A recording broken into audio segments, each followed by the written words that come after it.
We have here in the chamber today Ukrainian-Canadian world veteran from the Second World War who fought the Ukrainian independence against the Russians and continues to support the troops today, even at his age of 98.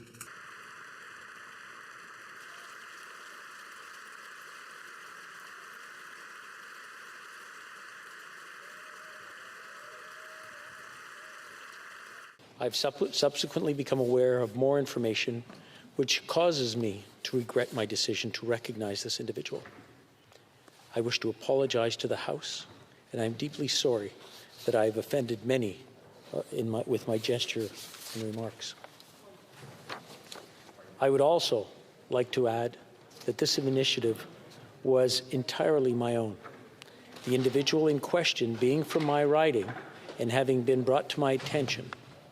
No one, including you, my fellow parliamentarians, or the Ukraine delegation, was privy to my remarks prior to their delivery.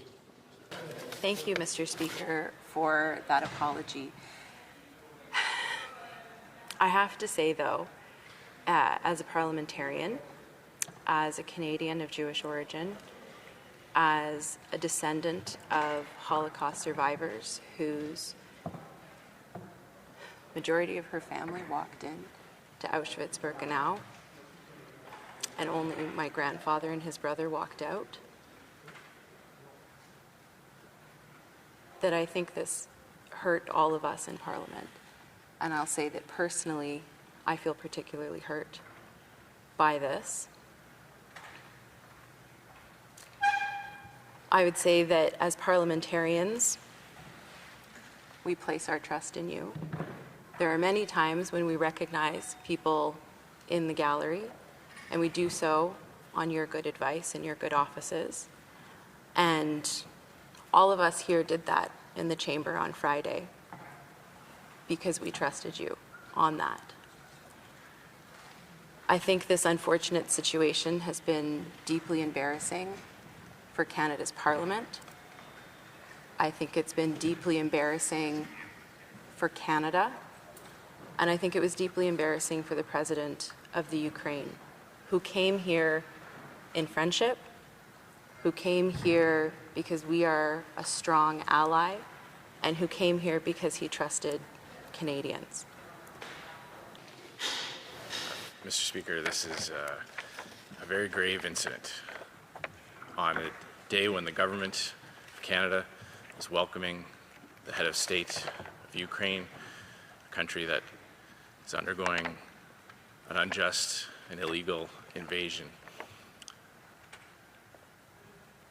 There was a guest in the gallery whose presence fed into the Russian propaganda and narrative about the bogus justification for Putin's illegal invasion. Once again, I want to apologize for what happened and really tell you that the intention was not to embarrass this House. My sincere apologies to the House, to each and every one of you who are in the House today, and to all Canadians for having been put through this. Well, that's our position, that he should step aside for the good of Parliament. And that's not neglecting the fact that he's done good work as Speaker. I referenced that in the House. But what happened Friday was horrible. It was terrible. It was profoundly hurtful for so many Canadians and to people around the world. And he has to step down as a consequence of that. What responsibility should the government bear? Well, we're focused. The Speaker said it was his decision. I believe him on that. It is a decision that comes fraught with profound consequences. One of those consequences, as far as we are concerned, is that he needs to step aside as Speaker.